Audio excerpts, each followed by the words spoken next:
So, your uncle. What's wrong with him? He's possessed. As in the devil? Something like that. He says a dark man is following him, watching him at all times. What do you make of it? It's nonsense, of course, but I'd be lying if I said it didn't bother me. You see, it runs in my family. Possession? No, Detective. Deteriorating melancholy. Practically every member of the Hartwood family is driven mad before they grow old.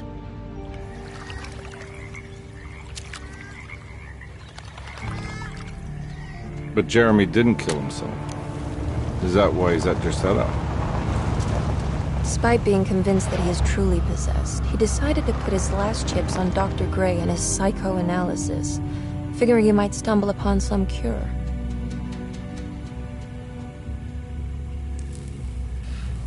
You mentioned the letter. I received a disturbing letter from Jeremy accusing the staff and all the other patients of being involved in some cult. And now they are also out to get him. Could it be real? Or is it all just in his head? It's a story he tells himself, Mr. Carnby. Anything to avoid the truth. Which is? That we're all terribly insignificant. That people mean so very little to one another. That there is no one out to get Jeremy Hartwood because he isn't worth getting. Here we are.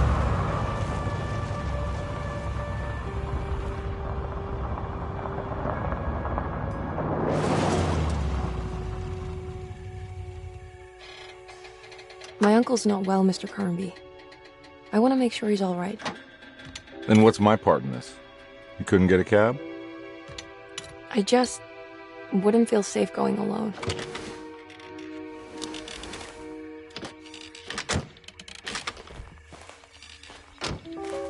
Did you bring a gun? Yeah. You think it'll actually come to that? No. But you might need to wave it around depending on how agreeable the staff will be. What exactly are we gonna do when we find Jeremy? I don't know. Let's just find him first.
Hello?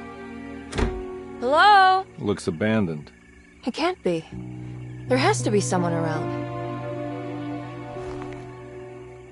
Wait here. I'll go around back.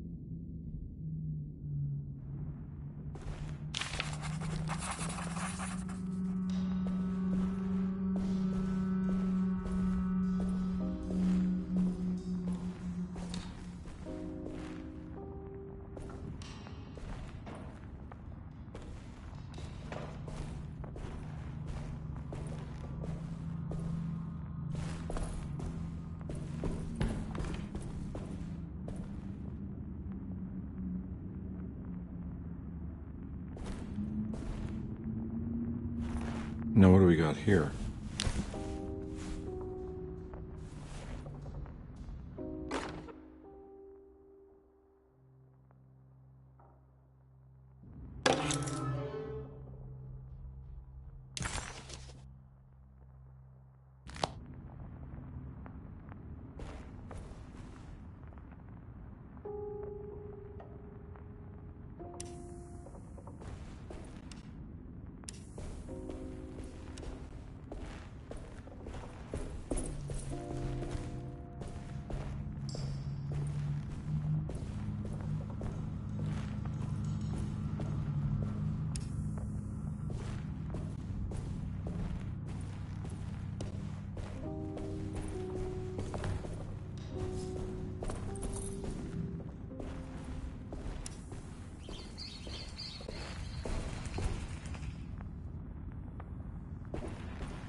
Nah, I'm not getting in there.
That's one big tree to fit inside a conservatory.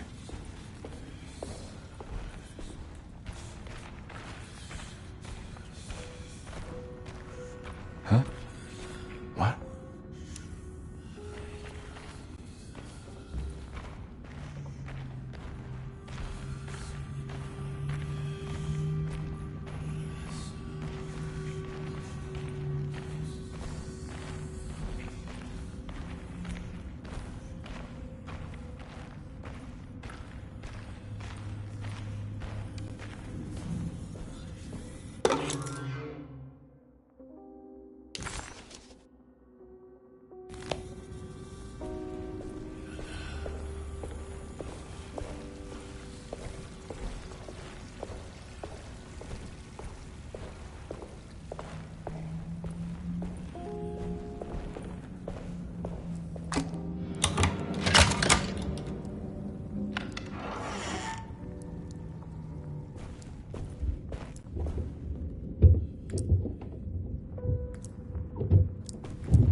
Don't mind if I do.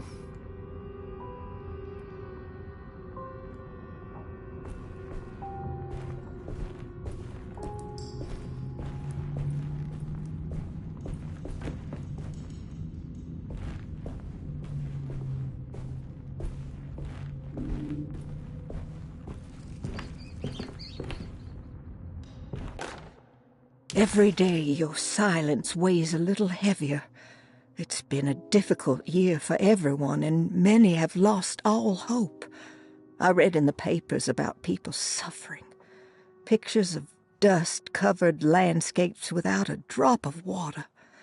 I wish I knew if you were still tending the earth or if you had turned your back against us.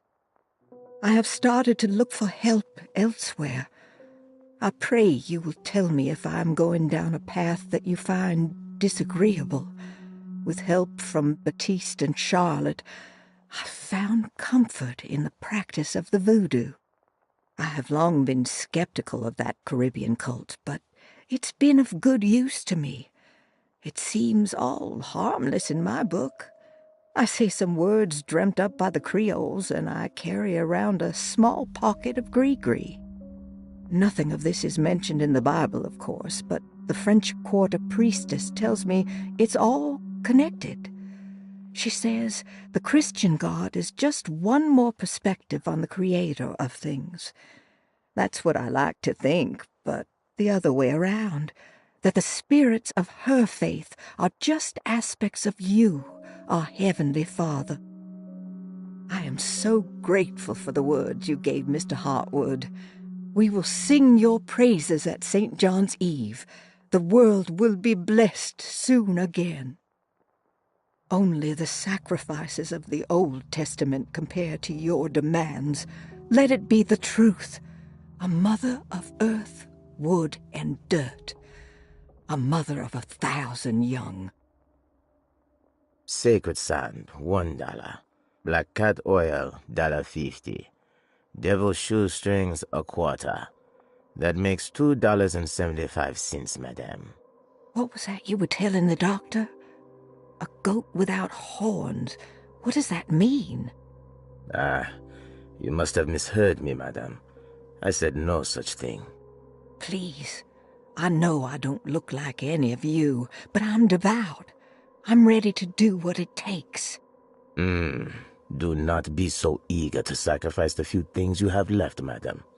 Now please, leave my store. A goat without horns.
I need the key.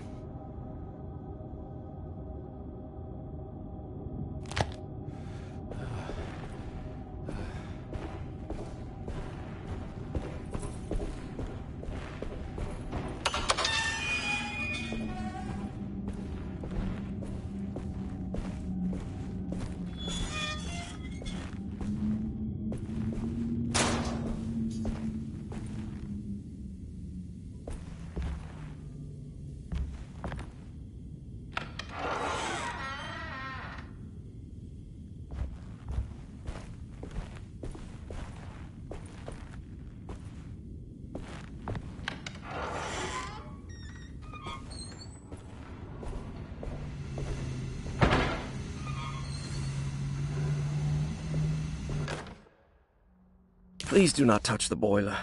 It is working after all. While the sabotage has caused a leak, only the decorative plate has been completely ruined. Let's wait for Mr. Chance to turn up and he can take a look at the leak. Mr. Waits.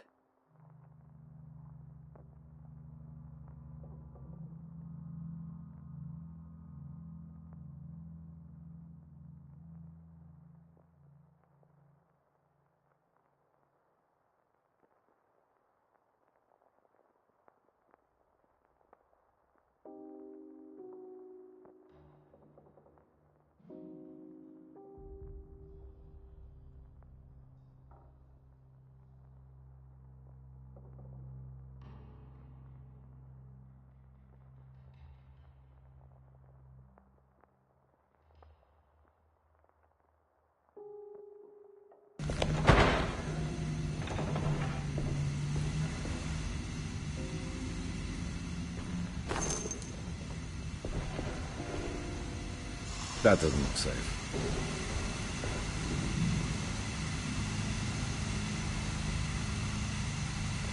Huh.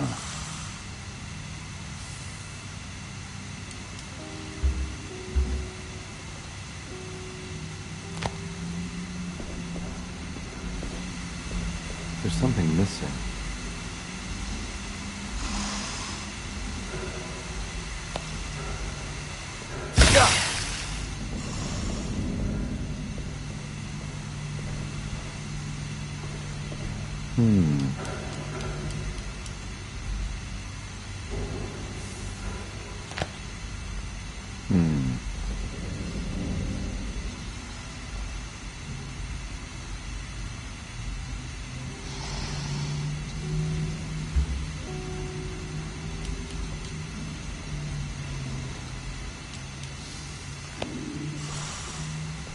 Huh.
Hey.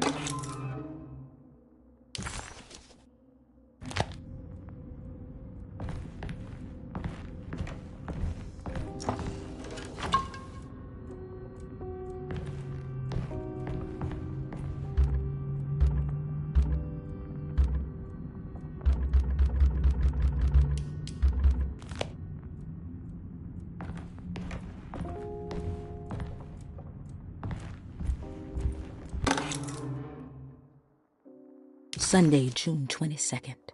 I spent all day looking for Jeremy. I should have cared for the others, but I'm scared that he will do something irreversible. Cassandra is upset that I didn't give her the latest shipment of pain medication that Waits brought from the post office yesterday. I would have given it to her, but the company didn't send a new key this time around, so the box is just sitting there on my desk.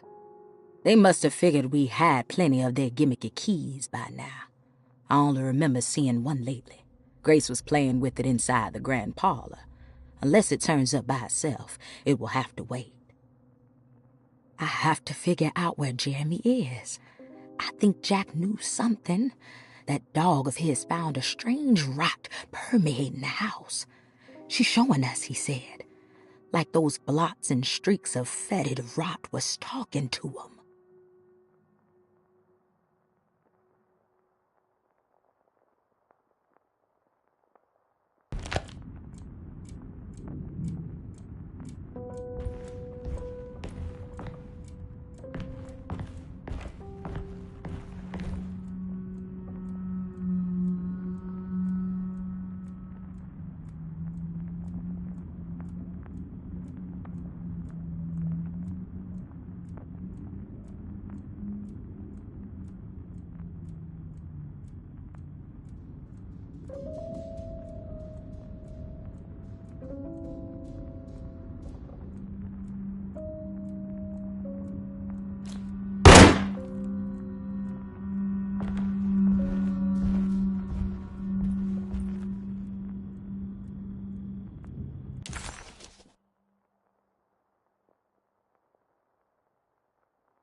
I need the key.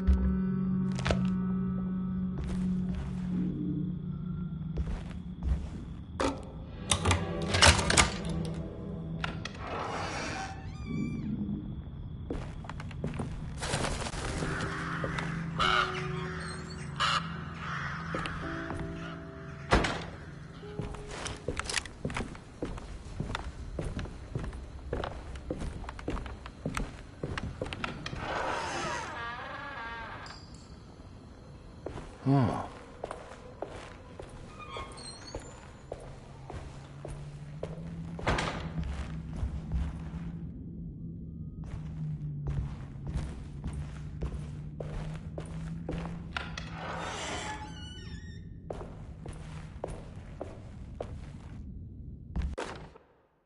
The Great Depression. President Hoover raises tariffs on over 20,000 imported goods in an act to protect American labor. Following the collapse of the Wall Street stock market on October 24 last year, American industry has suffered greatly. Thousands of companies have gone bankrupt and left a large part of the American workforce unemployed. In an attempt to turn the tide, the Smoot-Hawley Tariff Act has been signed by President Herbert Hoover. By regulating commerce with foreign countries, the government hopes to encourage the industries of the United States to compete with cheap foreign imports. Superstition on rise. New Orleans voodoo stores and spiritual mediums see increased profit during troubled times. While the market has faced hard times ever since Black Thursday of last year, voodoo doctors and snake charmers see significant rise in number of customers. With the coming Eve of St. John on the 23rd, the police expect increased cult activity around Bayou St. John, the southern shore of Lake Pontchartrain. Voodoo rituals in that area on the Eve of St. John have a long tradition reaching back to the first snake worshippers brought as slaves from West Africa. During the 19th century, its practice was popularized by the legendary Marie Laveau and has since been embraced by many of the Creoles and the surviving aristocracy of the French Quarter. Author seeks asylum. Rumors regarding author Cassandra Beauregard making Derceto her home verified. Derceto Hospital is an old plantation building on the eastern shores of Lake Pontchartrain. While often considered an asylum for the insane, residing Dr. Elmore Lee Gray prefers to think of it as a convalescent home, a place where you can go to rest. The patient list is kept secret, but thought to include many of the black sheep of wealthy families, because at Derceto, treatment does not come for free. Local author Cassandra Beauregard has now been confirmed by her own admission. She's been lauded as a powerful Creole voice and written many successful books. Lately it was reported from Hollywood that she has finished a moving picture manuscript titled Slaughter Gulch. That film is set to hit the theaters next year.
I need the key.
Thanks.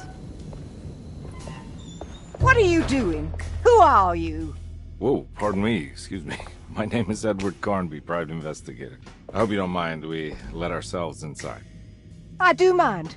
This is private property. You can't just barge in here. I'm sorry about all this, but I'm looking for my uncle. It's urgent, and no one was answering the door. We can't hear you knocking anymore. None of us can. Who is your uncle, darling? Jeremy. Am I right? She has that Hartwood glue, doesn't she? That's right. I'm Emily Hartwood. I just came to make sure my uncle is all right. Well, he is unavailable right now. You will have to come back another day. Unavailable how? Is he sleeping? We can wait. He's lost. Don't I know you from somewhere? Who's your man again, Miss Hartwood? My name's Edward Carnby, private investigator. Splendid. Enough! All of you! Get back to your rooms! McCarthy, keep your eyes on the child. And you two, please leave immediately. Look, we're not here to cause any trouble. Just let us see the old man, satisfy the curiosity of my client here, and we'll be off. Jeremy has gone missing. There's no need to worry, but it might be some time before he turns up. The whole staff is looking for him. What? He ran off? I don't have time for any of this. Please, come back tomorrow. All right, in that case, we'll just wait in his room. You don't mind, do you? It's upstairs, right? Wait, you can't. Don't worry, we'll be discreet. In the corridor. It's the first door on your left. I'll tell Dr. Gray you're here. Excellent. Thank you, madam.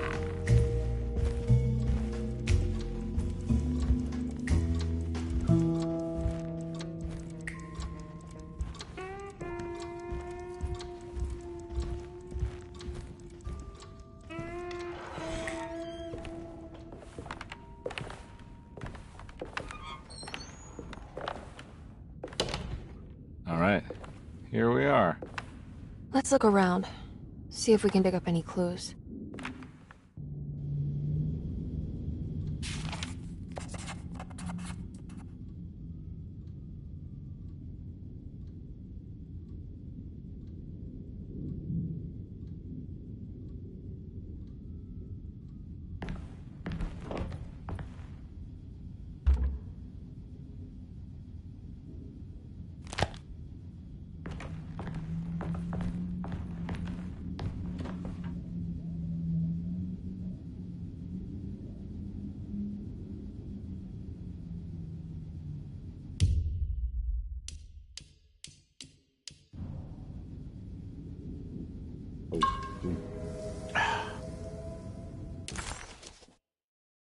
Jeremy had gone missing.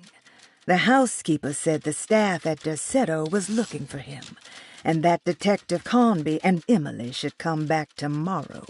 Hoping to wrap up this case before leaving, Conby hustled his way inside Jeremy's room, leaving the housekeeper flustered and running for Dr. Gray, the chief of Derceto. Having bought some time, this was the perfect opportunity to look for clues regarding Jeremy's disappearance.